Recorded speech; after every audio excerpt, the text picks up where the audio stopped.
Hey everybody, Glenn Hausman here reporting from the bowels of New York City with Brian Quinn, Chief Development Officer of Sonesta. I'd like to thank our friends ZEL Capital Partners. You know them, the sales leaseback guys. Turn your real estate into opportunity, ZELCapitalPartners.com. Speaking of opportunity, not one, not two, three new brands here at the NYU Conf. Look, Glenn, you know what? In New York, it's where you solve all the world's problems. So we figured we'd make some news while we're here. So really excited to announce Sonesta launching two soft brands: Classico, a Sonesta collection, and Mod, a Sonesta collection.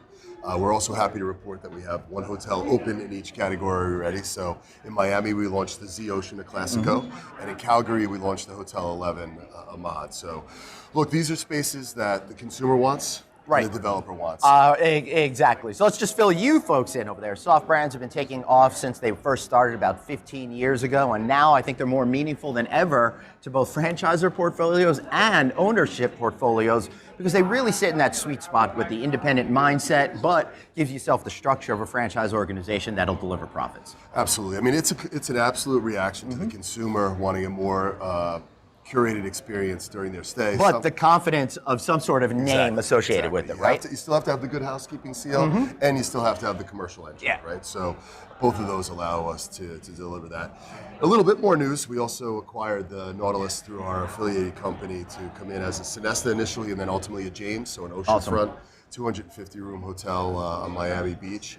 And we opened our first Sonesta Essential. I think we chatted about that a little bit. We launched Sonesta Essential. It's been a year now, right? You debuted the James acquisition right around then, Benjamin, right at this event, right? Yes, absolutely. We that was also just, I think being an owner and an operator and having the parent company and the affiliated businesses that we're in allow us to do some things differently, right? We get to bring an owner's lens to franchising, but more importantly, we needed distribution in New York, so one of our affiliated companies bought the four hotels here and helped us launch it. We re-engaged with our group in Central and South America. They told us you need a marquee asset in Miami. Through our affiliated company, we were able to bring the asset in Miami. So I think, part of our DNA is to be fast, friendly, and flexible, and each of these steps continue to show that we're bringing that DNA to life, and we're living the experience that way. So. Well, it seems like you guys are stepping out of the shadows into mainstream hospitality. Sonesta, before we go, I got to ask your opinion on the vibe over here. I've been hearing a lot of apprehension, things are amazing, things are absolutely horrible. It seems all over the map. I guess it depends on each individual owner's portfolio. Yes. How are you feeling generally speaking about the ability for you guys to close deals and the industry in general to get deals done? Well, we closed the deal on June 1st on our way in here, so that's always a good sense of what's going on. But I think I will not give you cautiously optimistic because I hate that. And I'm not going to ask you what inning of the cycle we're in. Yeah, right. But I do believe we are in a unique spot. If unemployment stays low, the aspiration to travel and dine out is incredibly high. And yes, there's a little, you see the CEO of Macy's saying that they've had a reduction in purchases. And and it all went because they believe the money's being spent on dining out and travel. Right. And we know that it is. And they also have fundamentally a lot of other problems issues as well. No, but I think it's interesting that even in other businesses, they're seeing the demand for experiences and recognition that disposable income is being used for travel. And look, we made it through the debt ceiling dynamic, and that will calm the markets a bit. It appears like hopefully we'll get a pause for this next Fed cycle.